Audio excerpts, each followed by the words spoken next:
Então, eu sou formado na área de administração pela Universidade Federal aqui em Campo Grande, me formei em 2004.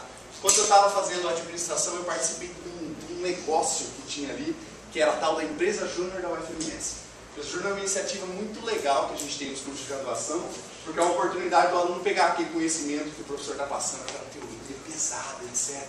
E aqueles professores da Universidade Federal, eles são muito apegados a grandes teóricos e teoremas e conceitos e hipóteses, uma coisa super pesada, que às vezes a gente vai escutando e não faz a mínima ideia como é que a gente aplica isso. Não sei se vocês tiveram um pouco dessa sensação, talvez, ao longo da graduação, mas a gente sente meio que um vazio, principalmente quem é da área de administração, o pessoal que fez a parte de gestão de RH, porque a gente aprende muitas ferramentas que, se você olhar elas só no âmbito teórico, você não consegue entender ou sacar exatamente como que aquilo é usado e se será que realmente aquilo é utilizado. Às vezes o professor, puxa, gestando com isso, será que alguém faz essa tal de gestão do conhecimento assim, na prática, numa empresa que não tenha 50 mil funcionários?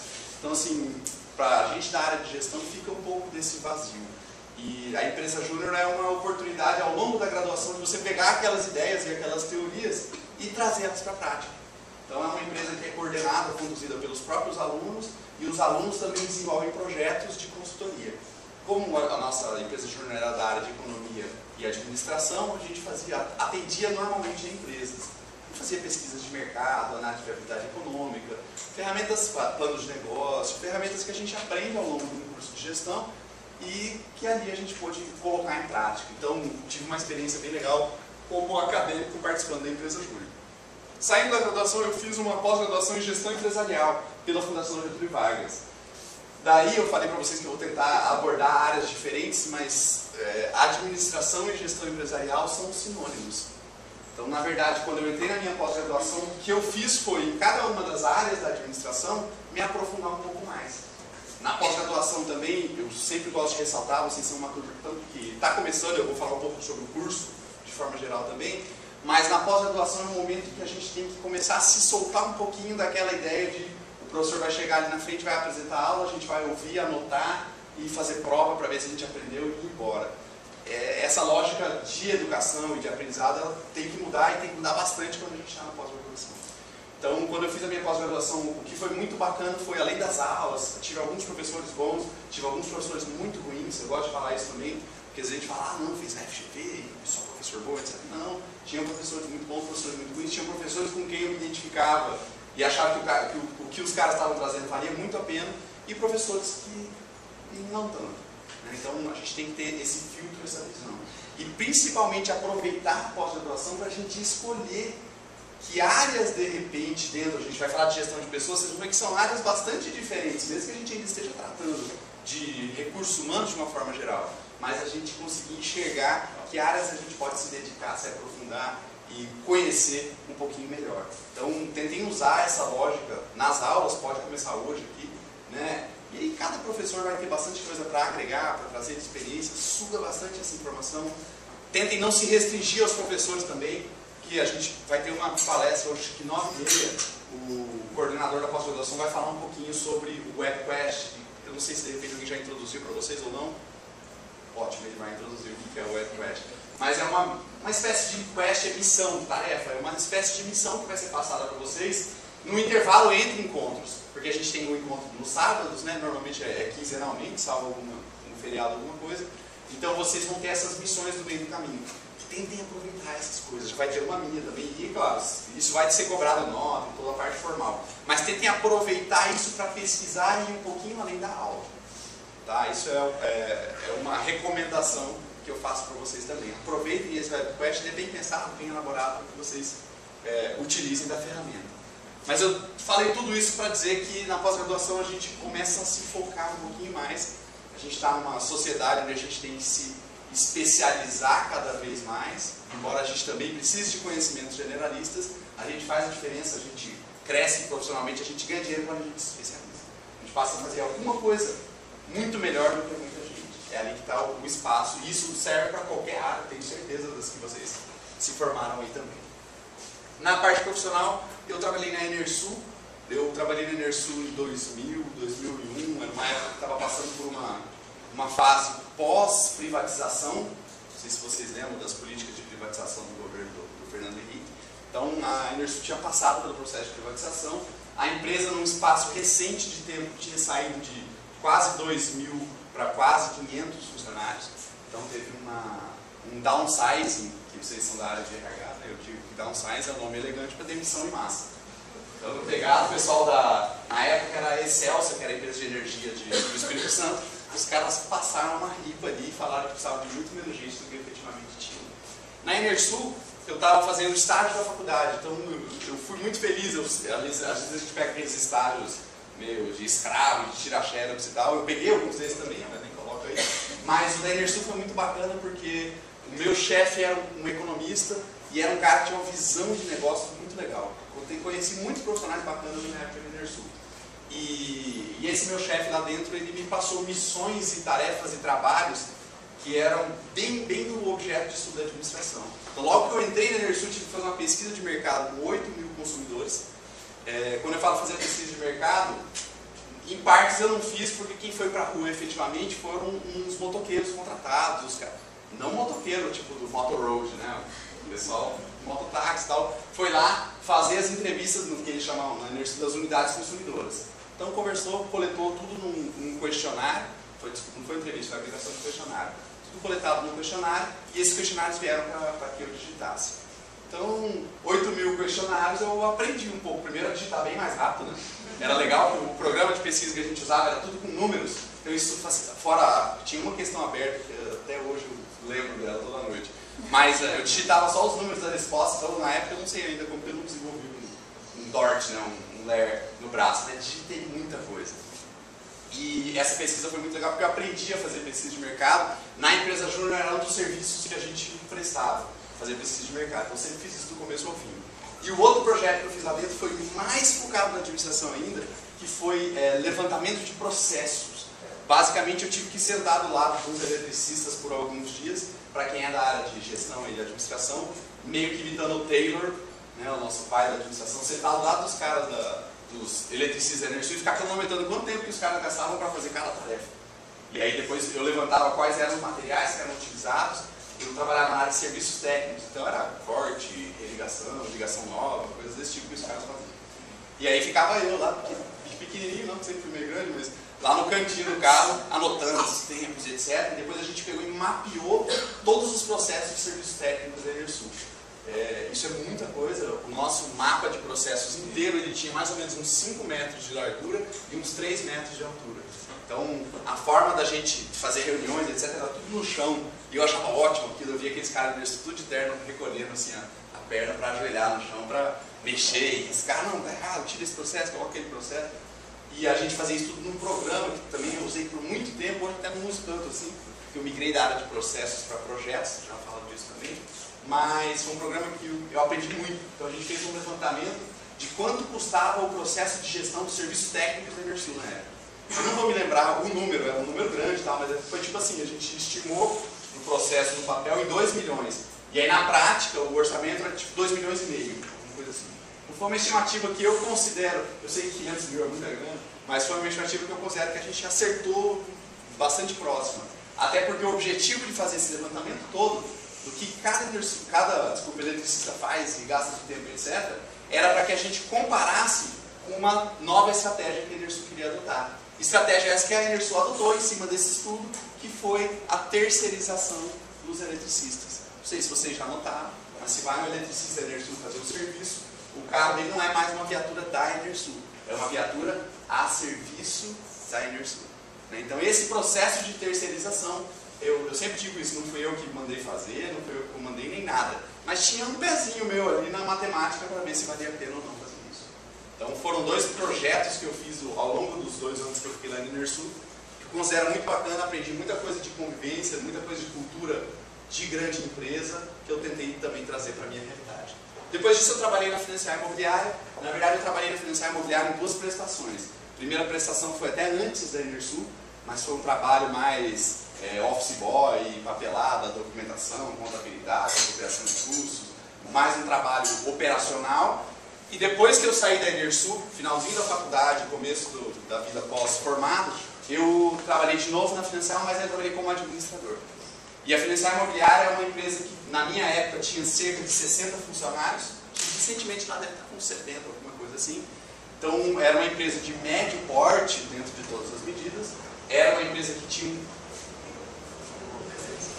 Vocês querem ouvir aquele barulho de novo? Deixa aberto. Deixa aberto. Melhor, né? Aquele barulho foi estridente. Bom, de qualquer... E vai demorar um pouquinho para... Então lá na Financiar Imobiliária, nessa segunda prestação que eu trabalhei por lá, eu era o administrador. Então a empresa tinha características de grande porte por nível de faturamento, ao mesmo tempo médio porte pela questão de número de funcionários, e tinha várias coisas de empresa de pequeno porte. Então ali eu tive que bolar e aprender muita coisa. Inclusive uma das iniciativas que eu fiz quando eu estava trabalhando na Financiar Imobiliária foi fundar o departamento de recursos humanos. Na verdade eu tive que tomar um cuidado muito grande, o departamento se chamava, para todos os efeitos, departamento administrativo. Mas foi a forma que eu e um outro funcionário ali dentro arranjamos de convencer a diretoria que o departamento valia a pena. Então, basicamente, qualquer coisa que ninguém sabia como é que fazia, era para o administrador fazer. Então, chegava para eu e essa outra pessoa e a gente desenvolvia aquele trabalho. Mas o nosso grande ganho, assim, para mim, para essas aulas, eu trabalho nessa pós na área de recursos humanos faz bastante tempo, é que a gente aprendeu do começo como é que surge, como é que nasce um departamento de RH. E a empresa vinha daquela cultura, quem é da gestão de recursos humanos, vinha da cultura de departamento pessoal, as contratações eram feitas pelo contador, aí o contador se preocupava só se o cara estava devendo um Serasa e pegava a papelada da pessoa para fazer o registro do funcionário.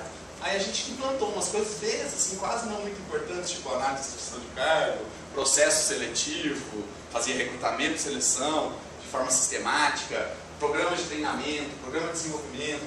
A única coisa que, enquanto eu estive lá, não foi mexida, apesar de vários esforços, foi a parte de remuneração. A gente tentou montar um plano de cargos e salários para a empresa, mas o plano ficou lindo, mas a diretoria não topava fazer as mudanças que a gente sugeria. Então, tentar equalizar os salários, colocar alguns critérios para que a remuneração evoluísse ao longo do tempo. E aí, gente, eu também estou contando de uma forma bonitinha, mas foi uma briga, cada uma dessas coisas que a gente implementou, principalmente as que geravam custo, ainda que o custo fosse mínimo, era uma briga muito grande. Então essa experiência dessa segunda fase da Financiar Imobiliária é que eu trabalhei o RH no dia a dia, de todas as atividades, continuava tendo que cuidar um pouquinho de papelada, mas era uma vantagem na Financiar, como a empresa era maior, tinha o departamento pessoal e o departamento de contabilidade que cuidava dessa parte mais burocrática, e a gente conseguia efetivamente focar no trabalho de recursos humanos, de gestão das pessoas dentro da empresa. Agora também não era só isso que eu fazia, como a empresa era de pequeno, médio e grande porte ao mesmo tempo, qualquer tipo de atividade que viesse eu também tinha que topar. Então eu cuidava muito da parte de documentação, registro de imóveis, eu fazia muito na época análise de viabilidade dos investimentos. O Financiar comprava áreas, aliás, ainda faz isso, né? Compra áreas na cidade e essas áreas ela tem que decidir se ela vai construir em cima, se ela vai vender, só um voltou. Obrigadão. Ela tinha que decidir se ela ia construir um imóvel e botar para alugar, se ela ia construir e vender, se ela ia separar aquele terreno, aquela gleba que a gente chama, em pequenos lotes para vender a prazo. Então eu que fazia, não a parte de decisão de engenharia, mas fazia parte de fornecer informações sobre o melhor investimento. Então isso, também vou falar um pouquinho disso nessa nossa disciplina, essa importância da informação para tomar a decisão. Então era uma função meio múltipla ali, mas boa parte, provavelmente, dos exemplos, das experiências que eu vou trazer para vocês, vão ser desse período na Financiar Imobiliária. Outro que eu vou falar bastante o nome, até nem por marketing, nem essa é a minha intenção, mas pelos exemplos, pela experiência, é a gestão ativa. A gestão ativa é uma empresa que eu fundei em 2005, que trabalha hoje principalmente, a principal atividade dela, desenvolvimento de websites, desenvolvimento de site na internet. Então a empresa completou em novembro agora 5 anos, e a gente comemorou o aniversário de 5 anos da empresa com muito mais garra do que foi o de 4 anos, porque existe uma estatística do Sebrae que diz que 70% das empresas quebram antes dos 5 anos. Então a gente fez 5 anos, comemorou, porque a gente não quebrou, estamos lá, firme e forte, crescendo bastante esse ano. Então foi um marco muito importante para nós o aniversário de 5 anos, o de 6 eu falei de graça, de 5 foi muito importante. E a gestão ativa, quando eu comecei ali em 2005, ela tinha um funcionário, eu, né? Então, office boy, fazer café, atender cliente, fazer site, né? Tudo eu que fazia. E ao longo do tempo a empresa foi crescendo, a gente foi ganhando espaço no mercado, foi fomentando, formando parcerias ao longo do tempo. Hoje a empresa tem 11 funcionários, então é uma super, acabamos de sair da condição de microempresa também, mas é uma super microempresa, ainda pequenininha de tudo. Mas a empresa está crescendo bastante, é uma empresa onde a gente trabalha com o nosso capital intelectual, faz muito parte da nossa estratégia, da agregação de valor e dos resultados que a gente gera. Então, assim, vou ter muitos exemplos bacanas para usar aqui dentro com vocês. A minha empresa tem funcionários com perfis bem diferentes. Então, imagina desde o perfil de uma funcionária de atendimento, extremamente carismática, tem facilidade de lidar com os clientes, de conversar, de desenvolver soluções para implementar para eles, até programador. Eu considero isso dois opostos no eixo, né? Então, o programador um pouquinho mais cinza, fala umas linguagens que a gente não entende, não linguagem de programação não, português, de um jeito que a gente não entende muito direito o que o cara está falando, o jeito de pensar é bem diferente. Então, eu sei que é super clichê, etc., mas na minha organização as pessoas é que fazem toda a diferença, e eu manter um clima legal, manter essas pessoas interagindo de forma suave, vou chamar assim, sem muito atrito, é o que faz a empresa evoluir, dar certo, ter resultado, dinheiro no final do mês e tudo mais. Então, vou trazer muitos exemplos da gestão ativa para nós aqui, que a gente possa discutir e tal. De novo, quero ouvir os exemplos de vocês também. E aí eu coloquei no finalzinho uma parte acadêmica, eu coloquei o IESP, que é a faculdade da FUNLEC, aqui na saída para Três Lagoas, e eu comecei a dar aula na faculdade da FUNLEC, e eu comecei a dar aula para 3 cursos bem diferentes. O curso de biblioteconomia, secretariado executivo bilíngue e o curso de turismo. E aí vocês vão falar, o que esse cara estava fazendo lá? Né? Mas existem disciplinas, poucas, mas existem algumas disciplinas de administração para essas áreas. Né? Porque a área de administração sabe a importância que a gente fazer uma breve introdução que seja sobre gestão, planejamento estratégico, controle de custos, plano de marketing. Então, o que eu fazia era trazer para essas áreas diferentes um pouquinho da visão do administrador. Em 2007, me convidaram para dar aula aqui na UniDerp, na graduação de administração. Já dei muitas aulas lá, hoje eu estou com uma carga horária um pouquinho menor. Considero que minha principal atividade é a gestão ativa, eu gasto muito mais tempo por lá. E eu recebi uma missão em paralelo de tudo isso, que foi a empresa júnior da UniDerp. E aqui foi muito legal porque eu já fui empresário júnior, né? Já trabalhei dentro de uma realidade de empresa júnior como aluno, e hoje eu oriento a empresa júnior como professor. E a empresa júnior, como eu falei para vocês, a aplicação dos conhecimentos na prática, a gente faz isso com o curso de administração aqui na UniDerp, desenvolve projetos de consultoria e tudo mais. Mas o que aconteceu de muito legal, recente agora, nessa quinta-feira, anteontem, teve que eu, na minha memória, de 2003 para cá, foi o maior evento da área do movimento Empresa Júnior de Mato Grosso do Sul. Então veio o presidente da Confederação das Empresas Júnior para falar, e eu fiz a primeira palestra e ele fez a segunda palestra. Então a gente veio convidar, mostrar para os alunos o que era, como é que funcionava a Empresa Júnior. O cara é de Campo Grande, esse presidente, então ele começou do zero, e aí ele foi crescendo, ele fez ciências políticas na UNB, e a partir disso foi crescendo, e hoje é o principal representante do movimento Empresa Júnior do país. Então era, na verdade, uma conversa tentando motivar os alunos a participar dessas iniciativas. Ir lá, ver qual que é, ver o que funciona com isso aí, o que dá para ele fazer na prática, etc., para a Empresa Júnior. Então, não sei se eu vou ter muitos exemplos da Empresa Júnior, não, mas acho legal ressaltar. E por último, eu coloquei ali consultoria empresarial. Na verdade, essa é uma atividade que eu entendo que administradores, de uma forma geral, ao longo da sua formação, vão acabar fazendo consultoria, seja até durante a faculdade, um pouquinho depois da faculdade, depois que estiver aposentado, mas tem muita empresa precisando de muito know-how, muito conhecimento. Quando eu falo muito conhecimento, não estou falando que elas estão precisando de conhecimentos avançados, estão resolver o básico. Essa estatística do Sebrae aí, de 70% das empresas morrerem antes dos 5 anos, não é à toa. É assim, dos 3 principais motivos, 2 tem tudo a ver com gestão. Dificuldade de gestão de fluxo de caixa, dificuldade de planejamento. Os 2 principais que aparecem. Então o cara vai fazendo do jeito dele, né? Ele aprendeu a área técnica dele, fez lá o curso de arquitetura, fez lá o curso de engenharia, sabe muito do conteúdo técnico, mas tem dificuldade com a área de gestão, com a área da administração. Então, como consultor, normalmente o nosso papel é dar um direcionamento, de certa forma ensinar um pouquinho sobre a nossa área de gestão para profissionais de outras áreas, então, ou empresários de forma geral. Então, a consultoria acaba fazendo parte do pacote portfólio de serviços. Não é um serviço contínuo e corriqueiro, é um serviço que acontece por projetos, por empreita, né, a gente usa essa expressão. Quando tem, a gente forma uma equipe, monta, faz aquele trabalho, pontualmente, ele vai para a próxima, uma atividade um pouquinho paralela. Pessoal, tá bom de momento ego, então só para dar esse background para vocês, como eu disse, tem algumas coisas que eu talvez não tenha colocado aí, mas é ao longo da aula, se eu citar o exemplo, também não quero ficar fazendo aquelas aulas que o professor fica falando porque ele está cheio de bom, etc. Não é nem essa a minha intenção.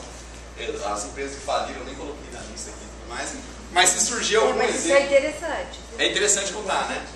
Na palestra de quinta-feira, eu contei 2 exemplos de empresas que não deram certo, até uma que a gente fez consultoria da empresa júnior e a empresa quebrou, a gente falou que o negócio era viável, não era, não briga. Mas... E o outro foi uma empresa minha, eu abri também, me deu certo e tudo mais. Então essas aí eu prometo que a gente vai pisar nelas, vou contar algum exemplo, algumas coisas, tem uma empresa nos Estados Unidos que a gente abriu daqui e tal, algumas histórias bacanas aí. Mas ao longo da disciplina a gente vai trazendo de acordo com a conveniência de vocês e não a minha de ficar contando essas histórias.